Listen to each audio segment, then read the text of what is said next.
back to Sacred Arc, a podcast about life, loss, and the soul in between. I'm Kimberley, intuitive grief guide, death doula, licensed esthetician, and whether I wanted to be or not, a lifelong student of grief. And today's episode is a deeply personal one for me. If you've been following along, you know that child loss is something that I've personally experienced firsthand. And there are some griefs that feel impossible to fully explain in words, and child loss is one of them. Because there is something deep inside of us that believes children are supposed to outlive their parents. There is supposed to be more time, more life, more future. And when that future is suddenly gone, it can feel like the entire structure of reality breaks apart. I think child loss touches something primal in the human nervous system. Because children are not only people we love, they are woven into us biologically, emotionally, spiritually, instinctively. Parents build their lives around protecting, nurturing, and imagining a future for their children. So when a child dies, that instinct has nowhere to go. That love still exists. That protectiveness still exists, but the child is no longer physically here to receive it in the same way. And that can feel unbearable. And child loss exists in many forms. Some people lose children suddenly. Some lose children slowly through illness. Some experience miscarriage, stillbirth, infertility. The loss of babies they never got the chance to fully hold or raise. Some people lose adult children. Some lose young children. And some lose their only child. And some lose a child while still trying to remain emotionally present for their other children at the same time. And every one of those experiences carries its own unique grief. I think one of the most painful things is how invisible some forms of child loss can become to other people, especially miscarriage or infant loss. Because society sometimes minimizes losses that happened early. But parents often begin loving, imagining, protecting, and bonding with their child long before birth. Dreams already exist, hope already exists. Attachment already exists, so when that life is lost, the grief is real, even if the world doesn't always acknowledge it fully. And I also think there's deep grief in losing the child you never fully got to know, the milestones you never got to witness, the personality you never got to watch unfold, the life you imagined but never got the chance to experience beside them. That grief deserves space too. For parents who lose an only child, there can be another layer entirely. Because not only are they grieving the child, they may be also grieving the future identity, parenthood itself. The silence left behind can feel enormous. The absence can touch every part of life. And people often don't fully understand how deeply identity and purpose can become connected to parenting. And for parents who have other children, there can be an entirely different kind of emotional complexity. Because while grieving one child, you're still trying to remain emotionally present for others, still trying to function, still trying to parent while your heart feels shattered. And many parents carry guilt around that too, feeling torn between grieving deeply and continuing to show up for the children still physically here. Child loss also feels different depending on how the loss happened. When a child dies suddenly, there's often shock layered into that grief. The nervous system may struggle to process what happened at all. People replay moments repeatedly, searching for understanding, searching for ways reality could somehow be different. And sudden loss often leaves people feeling emotionally frozen in time. When a child is sick, there can be another kind of suffering. Watching someone you love decline, feeling helpless, living inside anticipatory grief while desperately trying to hold on to hope at the same time. And I think helplessness is one of the hardest emotional experiences a parent can carry. Because parents are biologically wired to protect their children. So when a child is hurting and you can't stop it, it can create profound emotional trauma.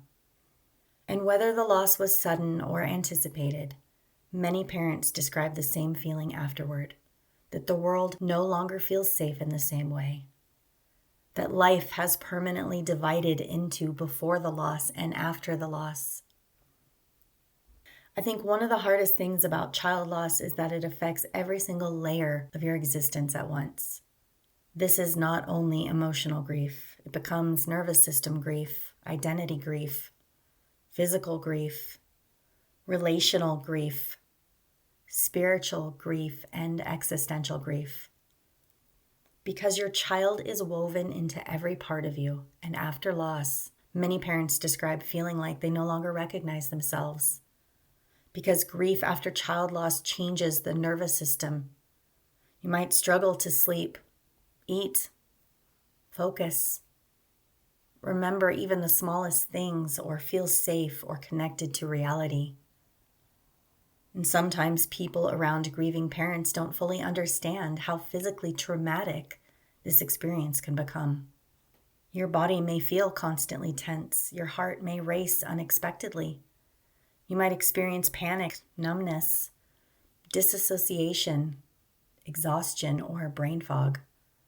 And all of that is a part of grief too.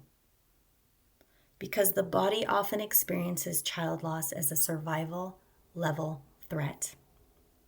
I also think people underestimate how identity-shattering child loss can feel, because being a parent becomes part of your entire internal world, your routines, your priorities, your emotional structure, your future.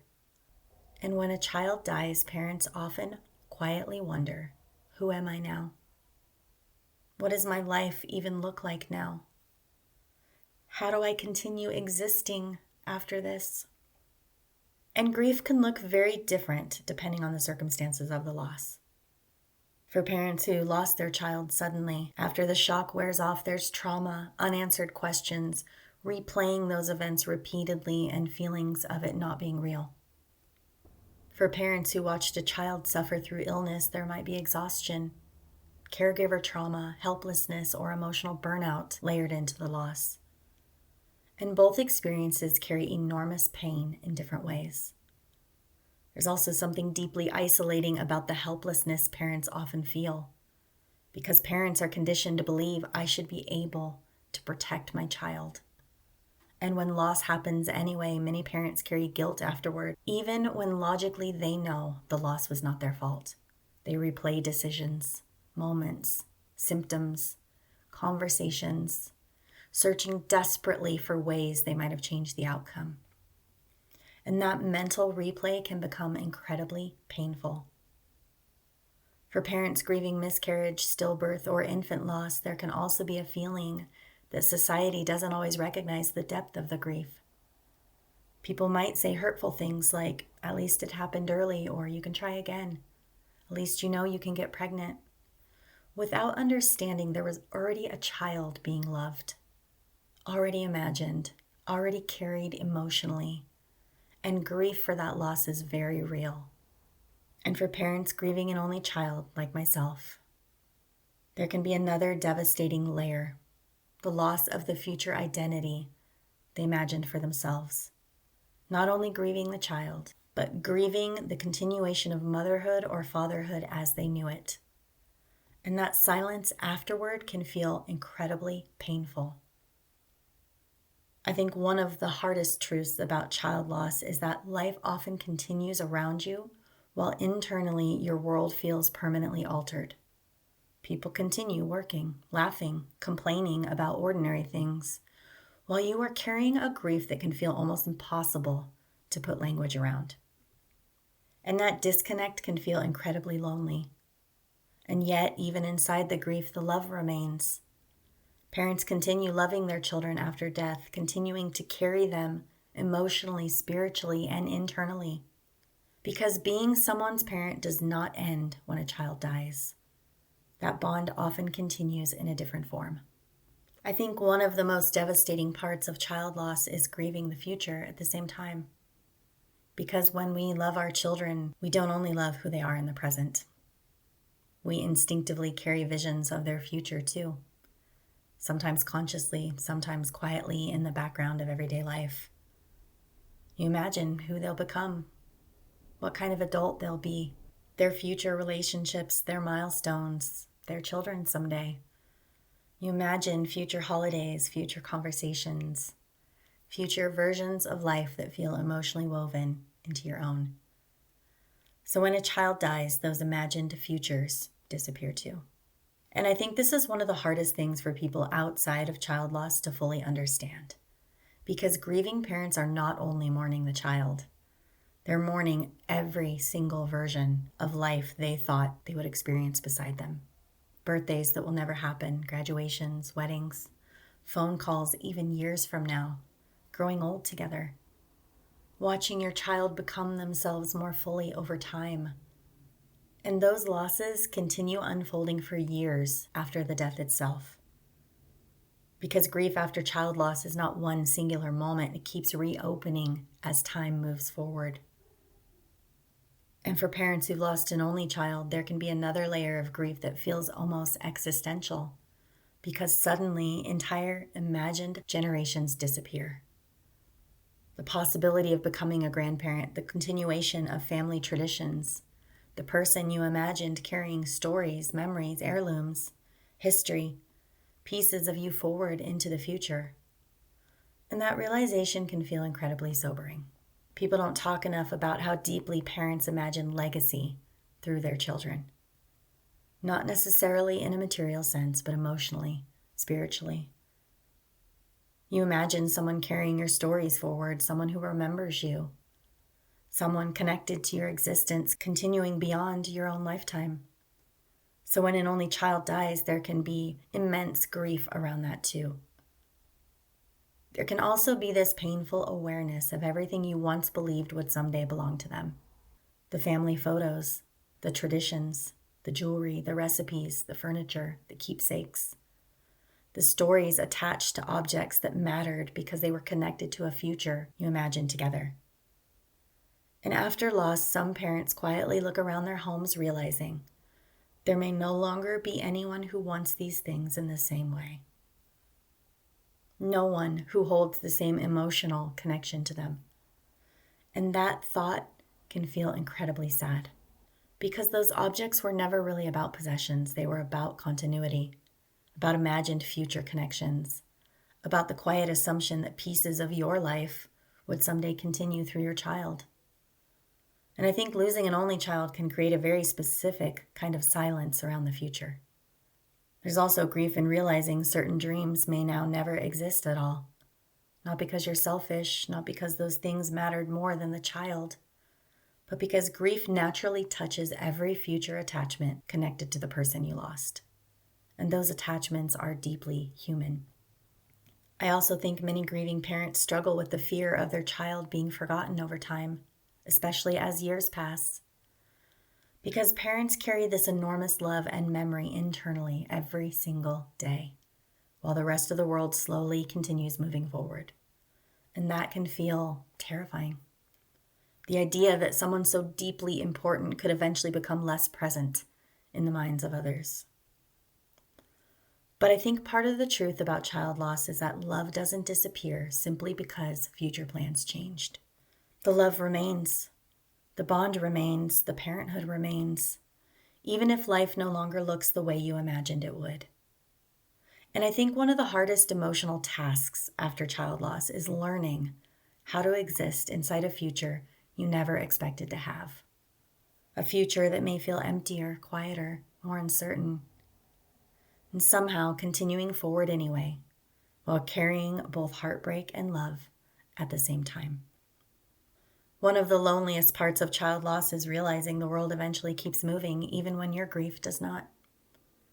In the beginning, there are often messages, flowers, calls, people checking in, people surrounding you in the immediate aftermath. But over time, life around you slowly begins returning to normal, at least for everyone else. And that can feel incredibly isolating because for grieving parents, life never fully returns to the version it was before. I think one of the hardest realizations after child loss is understanding the rest of the world still continues functioning normally, while internally your own world feels permanently altered. You're carrying a grief that touches every part of your existence, and that disconnect can feel surreal sometimes, almost like you're living in a different reality than everyone around you. There's also something deeply painful about realizing people's lives continue evolving forward while your child's life stopped. You watch other children grow older, graduate, get married, become adults, and grieving parents often experience repeated waves of grief through those milestones. Because every time another child reaches an age or milestone your child never got to reach, the loss can reopen in a new way. And I think people outside of child loss sometimes underestimate how emotionally difficult it can become to be around other people's children after loss. Not because you don't love them, not because you're bitter, but because grief constantly reminds you of the life and future your own child no longer gets to experience physically. And that awareness can feel incredibly painful. Sometimes grieving parents avoid gatherings entirely, school events, birthday parties, family functions, not because they don't care, but because the nervous system can only tolerate so much emotional activation at once. And watching life continue for everyone else while carrying this grief internally can feel emotionally exhausting. And that quiet fear that the world is forgetting your child becomes louder every day because while you continue thinking about them every second of the day, other people slowly begin mentioning them less. The world naturally moves forward, but for parents, the love and connection remain deeply present.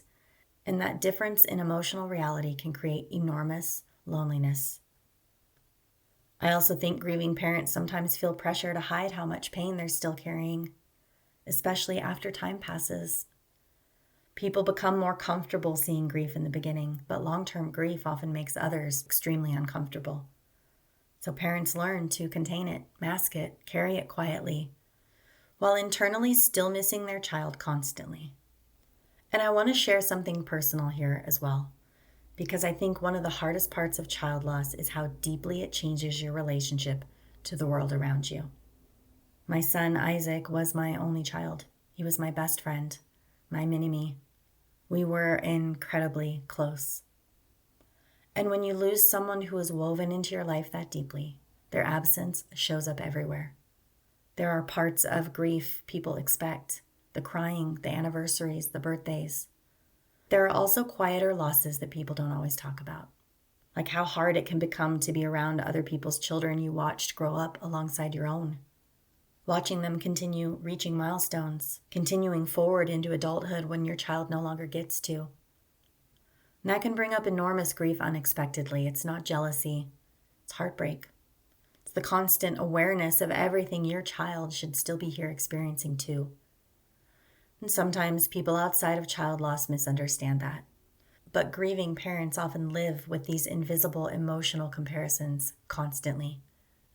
The awareness of time moving forward without the person you love most, and when your child was also your best friend, the grief is on a completely different level. Because you're not only grieving your son, your daughter, you're grieving your person, the one you laughed with, talked to, shared life with, the one whose energy naturally existed inside your everyday world. There are moments where I still instinctively think I need to tell Isaac this, or I hear something funny and I immediately think of him. Or I see something that feels so connected to who he was that for a split second my nervous system forgets that he's gone. And I think grieving parents understand those moments deeply. Because love doesn't suddenly disappear after death, the connection continues, which means the absence continues too. I also think child loss changes the way you move through relationships and environments. Certain places feel different, certain conversations feel different. Even happiness can feel complicated sometimes because there's often this underlying awareness someone important is missing from this moment. And that awareness can quietly follow you everywhere. And honestly, there are still days where grief feels enormous. Days where I miss him so intensely, it physically hurts. But there are also moments now where I can feel connected to him through love instead of only devastation. And I think that's part of the long process of grief. Not loving less, not missing them less, but slowly learning how to carry both love and heartbreak together at the same time. When it comes to child loss, I don't think healing means moving on. I think that phrase can feel deeply painful to grieving parents because when you lose a child, you don't stop loving them. You don't stop being their parent, and you don't suddenly wake up one day untouched by the loss.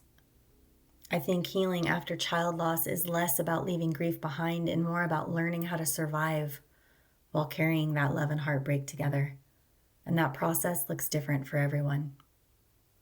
For some parents, what helps is talking about their child openly, saying their name, sharing stories, keeping their memory woven into everyday life. Hearing someone speak their child's name with love can feel incredibly meaningful. For others, what helps is ritual, lighting candles, visiting places connected to them, celebrating birthdays quietly, listening to music, keeping traditions alive, or creating memorial spaces, finding ways to continue the bond emotionally and spiritually. Because love does not suddenly disappear after death. And many grieving parents continue parenting internally, even after loss. I also think nature can be incredibly healing for grief.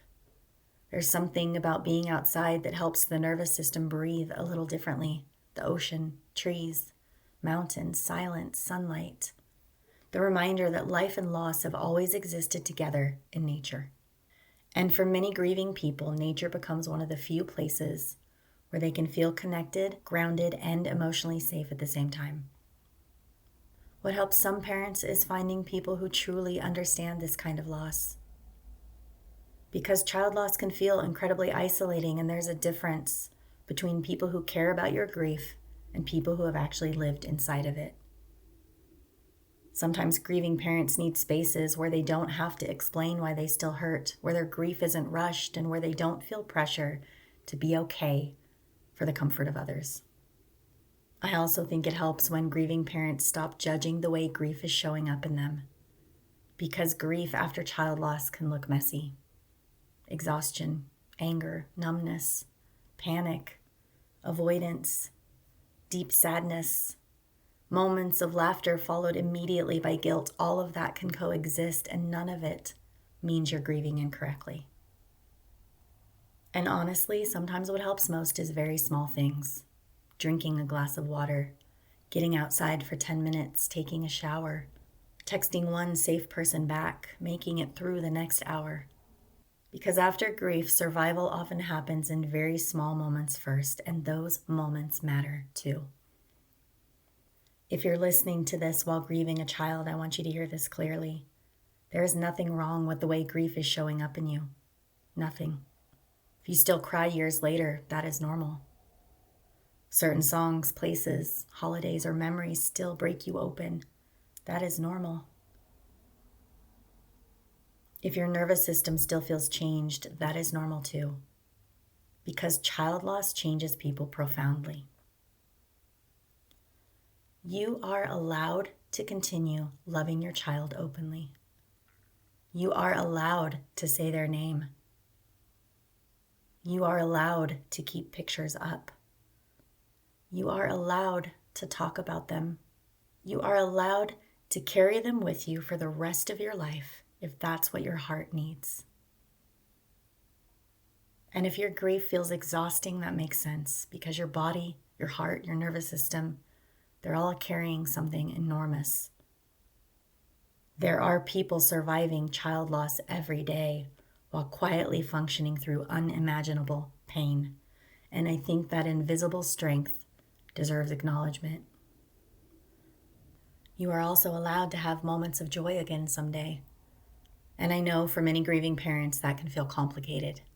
There can be guilt around laughing, smiling, feeling okay, even briefly. But healing moments do not mean you loved your child less. Joy and grief can coexist. Love and heartbreak can coexist. And continuing to live does not betray the child you lost. You are allowed to protect your energy too, to leave gatherings early, to avoid certain conversations, to step away from environments that feel too painful, to move through grief in the way your nervous system honestly needs.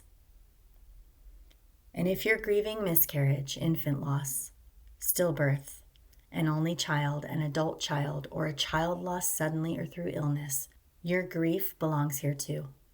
No form of child loss is less significant. Love does not depend on how long someone lived. Before we close today, I want to just acknowledge every parent listening who is carrying child loss quietly, the people surviving, birthdays, holidays, ordinary mornings, anniversaries, empty bedrooms, unexpected memories, and invisible heartbreaks every single day. I also want to acknowledge something very important. Your child mattered. Their life mattered. Their existence mattered. No matter how long they lived, no matter how old they were, no matter how the loss happened, they mattered deeply. And your grief is a reflection of love that still exists. And even though grief may change shape over time, love often continues evolving too, in memories and rituals, in the way you speak about them, in the way you carry them into the future, in the ways they continue shaping who you are even now. I think one of the bravest things grieving parents do is continue existing after unimaginable loss, to wake up, to keep breathing, to keep loving, to keep carrying memories inside a world that kept moving forward. That takes enormous strength, even when it feels invisible. If it feels okay for you, I want to invite you into a small grounding exercise with me. Wherever you are right now, see if you can gently place one hand over your heart and one hand over your stomach. Just notice your breathing for a moment. No pressure to change it. Just notice that you're here, still breathing, still surviving, even inside grief. And if it feels safe, take one slow, deep breath in through your nose and a slow exhale through your mouth. I know grief can make the world feel incredibly heavy sometimes, but I hope you remember this. Your love for your child did not end, and neither did your connection. Love changes form sometimes, but it does not disappear. And if today feels unbearable, you do not have to carry all of it at once. Just this breath, just this moment, just this next small step. And wherever your child exists now in your heart, your memories, your spirit, I hope you allow yourself to feel that love too. Not only the pain of the loss, but the love that existed because they were here. Because that love matters, and so did they. This has been Sacred Arc. Thank you so much for listening, and I'll meet you again in the space between.